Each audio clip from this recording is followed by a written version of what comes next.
Olá a todos, sejam bem-vindos. Este é o nosso terceiro vídeo da série do curso Educação Ambiental no Ensino Fundamental. No curso passado, a gente trabalhou vários tópicos relacionados à educação ambiental.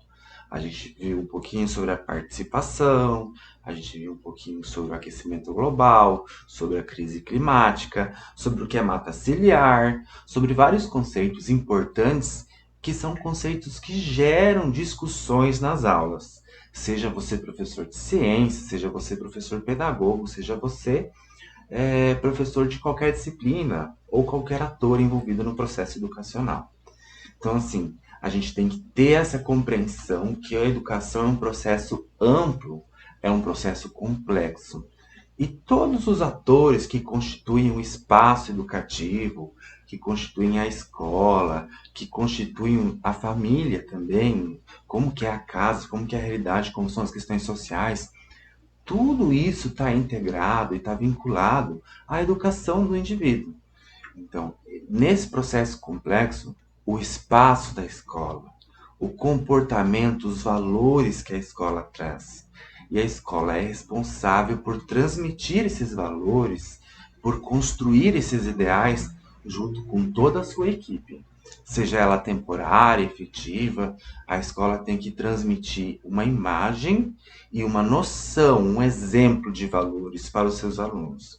E é por isso que é importante a formação continuada de todos os profissionais envolvidos no processo educacional. Uma escola íntegra, homogênea nos seus valores, nas suas práticas, nos seus exemplos, nas suas reflexões sobre a questão ambiental, é uma escola que promove uma formação mais crítica.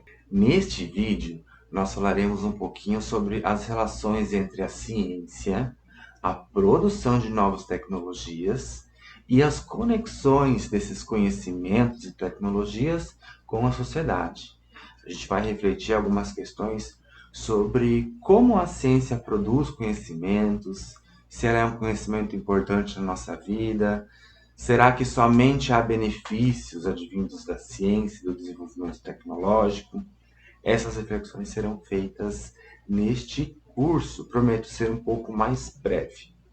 Então vamos lá. Ciência, tecnologia e sociedade. A gente resume isso CTS. As reflexões vinculadas à perspectiva CTS são uma iniciativa vinculada à educação ambiental. Por quê? Essas reflexões trazem uma contribuição epistemológica. O que quer dizer epistemológica? Não se preocupe, tudo que a gente já falou nos outros cursos, nos outros vídeos, é epistemologia. Epistemologia é refletir sobre o que é o conhecimento, como surgem os conhecimentos científicos, como eles são promovidos, como se relacionam as comunidades científicas, como que é promovido o surgimento, o desenvolvimento de novos conteúdos, de novos conhecimentos. Então, assim, vocês acham que a ciência é uma coisa neutra, uma coisa que vem só para o bem? Nós precisamos lembrar que a ciência desenvolveu as bombas atômicas, a ciência desenvolveu as indústrias que tanto poluem o ambiente, a ciência desenvolveu N tecnologias que são utilizadas para oprimir, para matar, para escravizar pessoas. Então a ciência ela é uma ferramenta, a forma como ela é aplicada, como os conhecimentos são aplicados, interfere nos impactos na população, na sociedade. E essas relações precisam ser estudadas. Então, entender, trazer essa discussão, que é uma discussão multidisciplinar, não é só a disciplina de ciências, é a disciplina de ciências, a disciplina de geografia, é a disciplina de português, é a disciplina de história. Todas as disciplinas têm que ter esse compromisso, que é um compromisso amplo da educação, de formar os alunos para compreender essas relações que existem entre a ciência, o desenvolvimento de novas tecnologias e as aplicações, sejam boas ou ruins, na sociedade. Somente fazendo essa compreensão histórica do que é a ciência, dos efeitos dela na sociedade, com a associação dos conhecimentos científicos que subsidiaram essas tecnologias, né, Isso é uma reflexão de educação ambiental também. A ciência não pode ser a responsável por responder todos os problemas. Ela não consegue. Então, as ciências ambientais, a ciência tradicional, os conhecimentos científicos. É preciso de outros conhecimentos. E esses conhecimentos são advindos do ser humano, são advindos da sociedade, que é exatamente a espécie que está interferindo no equilíbrio do ambiente. Então a gente não vai conseguir pensar em resolver o problema ambiental, em resolver os problemas de uma forma generalizada, ou simplesmente manter o equilíbrio ecológico para não chegar a uma extinção. A gente não considerava o ser humano, que é realmente o agente causador de toda a crise. E quem que compreende o ser humano? As ciências ambientais, a biologia, o conhecimento biológico, anatômico do ser humano não é suficiente para que a gente compreenda como funciona a cabeça do ser humano individualmente, como isso movimenta o seu corpo, como isso movimenta as suas ações e qual é essa integração com a coletividade, o social. E isso só se faz através das ciências sociais e também da psicologia. Então, o conhecimento científico, ele trouxe várias inovações para nós. Reflita aí no seu momento, no seu ambiente onde você está. Você está sentado numa cadeira. Será que essa cadeira tem rodinhas? As rodas são uma inovação científica? São uma inovação tecnológica. O ar-condicionado, quanto conhecimentos científicos estão envolvidos na produção de um equipamento capaz de acondicionar um ambiente. Tudo isso é devido ao desenvolvimento tecnológico. E o desenvolvimento tecnológico é produto da aplicação da ciência para tentar resolver as nossas questões do dia a dia, para ter um ar mais agradável, para ter iluminação, para ter formas de se comunicar, de se trabalhar, e nós estamos aqui nos interagindo por meio de um instrumento tecnológico, seja o celular, o computador, são instrumentos produzidos pelo desenvolvimento tecnológico, pautado no desenvolvimento das ciências. Então, os conhecimentos científicos, como eles são produzidos, né? Existe um método científico unificado. Que faz uma verdade ser científica? Primeiro, hoje em dia, a gente tem uma compreensão mais ampla da própria ciência. Mas pensando naquela ciência tradicional, que é a interpretação do ambiente, dos fenômenos que ocorrem no ambiente, e isso inclui o nosso corpo, essa ciência ela tem um chamado método científico. O método científico, tentando generalizar bastante a explicação, ele tem 5 principais pontos. O primeiro é a observação, ou seja, você observa um ambiente, você observa um objeto, você observa um organismo, você observa um fenômeno da natureza, algo que já existe, algo que parte da realidade física, da realidade material, palpável, observável. Tá? Então, essa é a base para existir um conhecimento científico. Por conseguinte, vem o segundo passo, né? Observação, e aí a gente tem formulação de hipóteses. A formulação de hipóteses são tentativas de se explicar o porquê que as coisas são assim, por que esse fenômeno ocorre. Essas hipóteses devem ser comprovadas na prática, através da experimentação. A experimentação é muito ampla, é um campo muito amplo de definições. Você pode fazer um experimento em laboratório que recria as condições de um ambiente, como as condições de germinação da soja, por exemplo. É possível fazer isso em um espaço fechado, com tecnologia, com iluminação artificial. Existem experimentos que são pautados na observação. A experimentação também pode ser pautada numa observação empírica da realidade ou de um fenômeno. Todavia, a experimentação tem que estar estruturada metodologicamente. Para que seja um conhecimento científico, deve haver uma metodologia. que pode ser reproduzida por outros pesquisadores da área. Isso não precisa ser necessariamente um experimento científico, um experimento em laboratório. Existem várias categorias de experimentação, mas o objetivo principal da experimentação na ciência é fornecer os métodos. Como que você chegou a esse conhecimento? Como que você propõe que isso é realidade? Eu posso reproduzir esses métodos, essa forma de produzir o conhecimento aqui? Será que eu vou chegar nos mesmos resultados que você? Esse é o papel principal da experimentação. Após a experimentação, você vai comprovar ou você vai refutar as suas hipóteses de pesquisa. Lembrando então, as hipóteses tentam explicar o porquê de um fenômeno, por que aquilo é assim. Você constrói elas pautadas no seu fenômeno. Com a experimentação, você vai trazer métodos, vai trazer meios de dizer que isso é verdade ou não. Daí você vai refutar a sua hipótese. Posterior e não menos importante é a conclusão, onde você vai compartilhar o seu trabalho.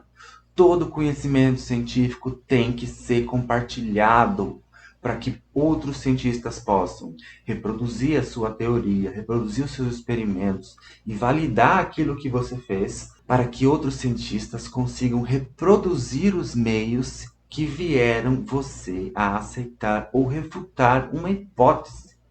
E essa é uma ação mútua. Você pode contribuir para a teoria de um pesquisador e você pode refutá-la. Você pode dizer, não, você estava errado. Eu achei tal método mais propício, mais fácil. Ou você pode simplesmente dizer, não, eu não consegui fazer, eu não consegui chegar aos resultados que você conseguiu. Você está errado, provavelmente. Então, essa construção, que ela é cumulativa, sim, só que ela não é um acúmulo progressivo de conhecimento, porque a gente tem a necessidade, às vezes, de quê? De revoluções científicas. E isso também é epistemologia. Então, quando a gente tem um conhecimento se desenvolvendo, ele não consegue suprir a realidade, ele não consegue explicar um fenômeno. Aí a gente tem que ter o quê? Uma chacoalhada nessa base, uma chacoalhada nessa experimentação, nessa observação do meio. Porque provavelmente os métodos e técnicas construídos e progressivamente incorporados pela comunidade acadêmica, pela comunidade científica, pelos cientistas de uma área, não são mais suficientes. E aí se volta por uma reflexão inicial, uma reflexão teórica sobre a realidade, sobre como compreender melhor esse fenômeno. Esse é o processo que Thomas Kuhn apresenta como a estrutura das revoluções científicas. Para se compreender a problemática ambiental, são necessários saberes além dos saberes ambientais. São necessários saberes das ciências sociais, para se compreender como que o ser humano interage, como o ser humano se relaciona, como ele reproduz um modo de viver. E esse modo de viver é agressivo ao ambiente natural, é destruidor.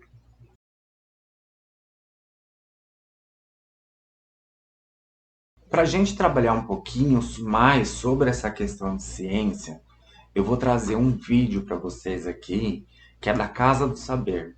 A Casa do Saber é um projeto de cursos online. Esse vídeo que eu vou passar está lá no YouTube, é o trecho de um curso, tá? É da pesquisadora da USP, microbiologista, Natália Pasternak. Ela é doutora em microbiologia pela USP. E ela vai trazer essa contribuição que é a ciência dentro das ciências ambientais, né? O que é o conhecimento científico. A gente tem falado muito sobre confiar na ciência, levar a ciência em conta para a formulação de políticas públicas, para a tomada de decisão. Mas afinal, de que ciência a gente está falando? E por que a gente deveria confiar na ciência? Como é que a gente sabe que a gente pode confiar na ciência?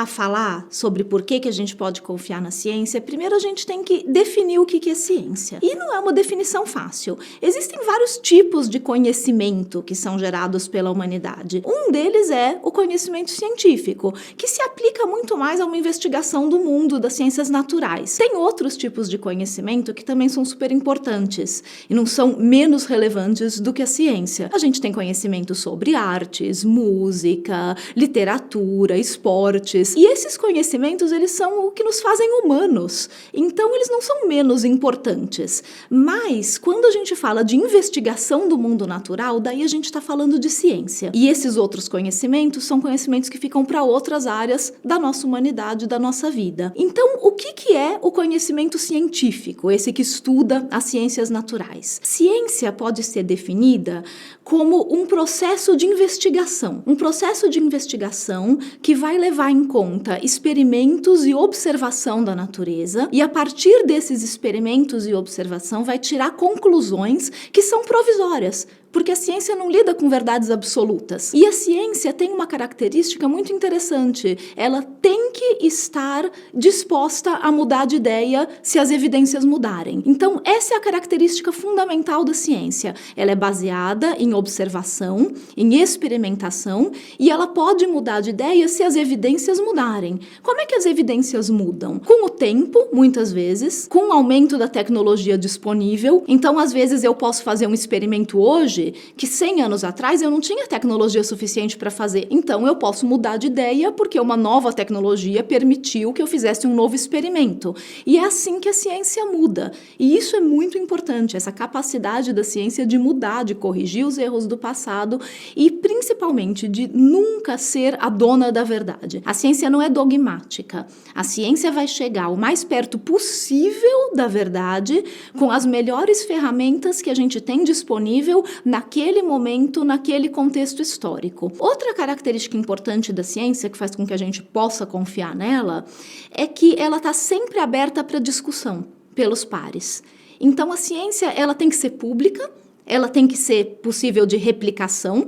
Então, um experimento que eu faço, qualquer um tem que conseguir replicar também, qualquer um vai poder fazer. Eu tenho que dar todas as ferramentas, falar direitinho como é que eu fiz, para que qualquer um possa replicar esse experimento e ver se eu estou certa ou se eu estou errada. E eu também tenho que estar aberta a críticas para o meu experimento. Isso da comunidade científica inteira. Então, a ciência ela é feita de uma maneira coletiva e não por gênios solitários. É uma comunidade científica que, a partir dessas características da ciência, de experimentação, de replicação, de estar aberto a mudar de ideia diante das evidências, tudo isso permite com que a gente crie consensos científicos, que são o quê? O mais perto possível da verdade que a gente pode chegar com as melhores ferramentas naquele momento histórico. A gente chega em consensos científicos, por exemplo, em relação ao aquecimento global, que a gente sabe que é real e é causado pelo homem. A gente chega em consensos científicos de que vacinas são seguras. E esses consensos não são a opinião do cientista. Eles são feitos dessa maneira, através do uso dessa ferramenta de investigação que é a ciência. Então, o consenso científico não é algo que a gente pode votar. A gente não vai votar se um antibiótico funciona ou não. A gente vai testá-lo exaustivamente, com métodos rigorosos e vai chegar num resultado que a gente pode dividir com a população. E esse resultado sempre vai estar aberto a críticas. Então, é por isso que, com o passar do tempo, a ciência se mostrou ser a melhor ferramenta que a gente já desenvolveu até hoje para investigar a realidade e para gerar conhecimento e gerar tecnologia. É por isso que a expectativa de vida aumentou tanto nos últimos 100 anos. A expectativa de vida no Brasil, na década de 70, era de mais ou menos 50 anos. Hoje a gente está chegando em 80 anos. Em países mais desenvolvidos, até mais. Foi essa tecnologia e essa ciência que permitiu que a gente desenvolvesse vacinas e medicamentos. Vacinas que hoje previnem doenças infecciosas que matavam 20% das crianças com menos de 5 anos no passado. Problemas como a camada de ozônio, que a gente mesmo causou, foi causado pelo homem, mas foi a gente mesmo que resolveu. Então, a ciência também consegue resolver os próprios problemas que, às vezes, ela causa. A ciência, ela é essencialmente amoral. Ela não é imoral, ela é amoral. O que quer dizer que ela é uma ótima ferramenta. Ela pode ser usada para o bem e ela pode ser usada para o mal. É só a gente comparar, por exemplo, quando a gente faz a ciência para desenvolver vacinas e medicamentos e o que aconteceu com a bomba nuclear. Mas mesmo o conhecimento gerado que permitiu, infelizmente, que a gente tivesse bombas nucleares, também permite que a gente tenha energia nuclear, que é uma forma de energia limpa. Então, o conhecimento gerado pela ciência, ele nunca é perdido. E por que, então, que a gente pode confiar na ciência? Simplesmente porque ela funciona. Adorei, simplesmente porque ela funciona, né? Esse vídeo traz uma boa argumentação para a gente refletir, principalmente nesse período que a gente passou pandemia, né? Tem gente que não acreditou que ainda não acredita em vacinação e, ao mesmo tempo, são pessoas que vivem em uma realidade que também é condicionada pelos conhecimentos científicos, desde o que eu sempre falo, o ar-condicionado, iluminação, aquecimento, a medicação, as novas tecnologias em saúde, tudo condiciona a existência nossa aqui, e a nossa vida, a nossa qualidade de vida. Mas algumas pessoas não querem acreditar em uma parte ou outra específica porque alguém, um ídolo, influenciou ou, enfim, alucinou essas pessoas. Então, todas essas questões que envolvem vacinação, bomba nuclear, energia nuclear, questões que interferem na nossa qualidade de vida, que interferem na nossa sobrevivência, são questões que na sociedade geram discussões.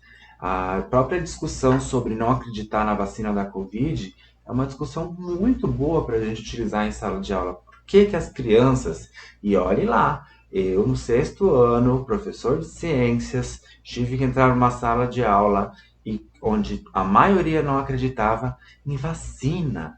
A maioria não tinha se vacinado para Covid. Crianças que já tinham disponível meses a vacina e diziam que os pais não iriam vaciná-los. Triste realidade. Então, todas essas questões são importantes e elas envolvem educação ambiental. Tudo isso é educação ambiental. Os pesquisadores que trabalham com ciência, tecnologia e sociedade, eles trazem, a gente pode resumir assim, em 4 princípios, 4 orientações. Primeiro, a concepção da ciência, que ela é uma atividade humana, e essa atividade humana tenta controlar o ambiente, tenta controlar os próprios cientistas, tenta controlar os próprios seres vivos, os próprios humanos. É uma visão da ciência como uma coisa operacional, como algo relacionado à tecnologia e que também precisa responder às questões sociais. A sociedade, ela precisa se desenvolver no público, nos cientistas, a gente precisa ter uma noção de como que é a sociedade, como que são tomadas as decisões sobre os problemas sociais, sobre a ciência, como são tomados os investimentos em ciência e tecnologia, para que questões são investidas. E o estudante, ele é alguém que deseja se formar, se preparar e tomar decisões para compreender um pouquinho mais sobre o mundo através da ciência, né? Uma base científica para ter a sua formação orientada pela ciência, suas escolhas pessoais tomadas pela ciência. Não vai ser um cidadão que não vai se vacinar, por exemplo, e passar essa vergonha. E o professor é aquele sujeito, então, que vai desenvolver o conhecimento, só que o compromisso de desenvolver o conhecimento é esclarecer essas noções da ciência, como elas interferem na sociedade e como que a sociedade interfere na ciência. Tá? Então, o professor ele tem que trazer essas inter-relações que existem entre ciência, sociedade e tecnologia. Vou tentar sintetizar um tanto sobre a CTS, para que a gente possa dar sequência ao curso. Né? Então, CTS também pode ser chamado, alguns pesquisadores utilizam, em vez de usar o acrônimo CTS de Ciência, Tecnologia e Sociedade, utilizam CTSA, Ciência, Tecnologia, Sociedade e Ambiente. Porque essas inter-relações entre ciência, tecnologia e sociedade, elas manifestam o ambiente e tem uma grande interferência nos ambientes. Por isso, também muitos autores utilizam o acrônimo CTSA, importante destacar isso. CTS não é uma metodologia, não é uma forma prática da educação. CTS é um movimento que na educação se manifesta em uma temática, em uma forma de pensar, de se discutir sobre essas relações. Então não é uma metodologia, é uma discussão, um raciocínio, uma temática. E os pesquisadores chamam de temática, o conteúdo, CTS ou CTSA. Esse campo de reflexões surgiu junto com o movimento ambientalista, numa preocupação principalmente sobre o uso da tecnologia, ou seja, o uso dos conhecimentos científicos para se promover tecnologias que destroem os ecossistemas e que ameaçam toda a vida no nosso planeta, como o exemplo das bombas atômicas, ou como o próprio exemplo das indústrias que, utilizando tecnologias, utilizando conhecimentos científicos, produziram, né, uma externalidade, uma consequência, uma grande quantidade de gases tóxicos e que deram início à constatação do aquecimento global. Então, os conhecimentos científicos podem ser utilizados para um lado, para o outro, para o bem ou para o mal. E muitas vezes eles são utilizados num discurso sem considerar as suas consequências, né? Então isso envolve muitas vezes um discurso político por detrás. Então o CTS surge como um movimento social, um movimento da sociedade em busca de um uso mais racional da ciência. O que seria um uso mais racional? Que seria um uso da ciência mais controlado, talvez pelo Estado, pelas pessoas, mas que os conhecimentos científicos não sejam utilizados para poluir, para degradar, para desestruturar os ambientes ou para promover guerras. Essa discussão progressivamente chega ao campo educacional, como temática CTS, e incorpora toda a discussão sobre a produção de novas tecnologias e os impactos diretos na nossa vida. Todos sabem, desde já há um tempo a gente consegue fazer clonagem de seres vivos como nós, como mamíferos, né? A ovelha Dolly foi clonada em 96. E nós já poderíamos ter feito clonagem nos seres humanos. Imagine como seria se nós não tivéssemos uma reflexão. Será que dá para clonar um ser humano? Então, isso envolve também questões relacionadas à bioética, que é a ética em procedimentos biotecnológicos. Então, nós sabemos que a clonagem ela é proibida em humanos. A ciência já clonou diversos animais, mas o ser humano a gente não é permitido que seja clonado. Quais os impactos da clonagem para os seres humanos, se a gente tivesse clones de seres humanos? Pensando em impactos positivos, impactos negativos, será que a produção, a ciência por detrás da clonagem não estimula novas tecnologias para recuperação de órgãos, para recuperação de movimentos, né? Será que os estudos sobre clonagem ainda não avançam? Eles avançam. Mas devido a um consenso entre os cientistas, se é proibido algumas coisas. E aí as leis, as normas dos países têm que se manifestar. E a ciência, os próprios valores que são compartilhados pelos cientistas, eles vão a uns limites. Tá? A comunidade científica também estabelece limites para o que pode e o que não pode ser feito. E essas discussões elas precisam ser feitas com base nas experiências, nas possibilidades, e não essas decisões tendem a demorar, tendem a ser refletidas, tendem a ser complexas e contínuas, como é a questão do aborto, como é a questão do estudo com células-tronco, ou como é o próprio estudo com embriões. São todas questões que, devido à discussão da sociedade, às vontades políticas, elas são permitidas ou proibidas em determinado ambiente. Essas discussões todas são discussões sobre ciência, tecnologia e sociedade. Convidando novamente todos a interagir, a comentar. Obrigado a todos que estão comentando lá no YouTube, estão dando joinha, gostei. Toda essa interação vai ser utilizada para o meu relatório, tá? Então agradeço mais uma vez. E quem ainda não completou o seu formulário, colocou lá o seu e-mail, o seu nome completo para certificação, por favor, vou postar de novo o link aqui. E é isso, temos mais um vídeo final, a gente vai falar sobre complexidade, mas principalmente sobre a ótica do pensamento complexo proposto pelo filósofo Edgar Morin, filósofo e sociólogo, né?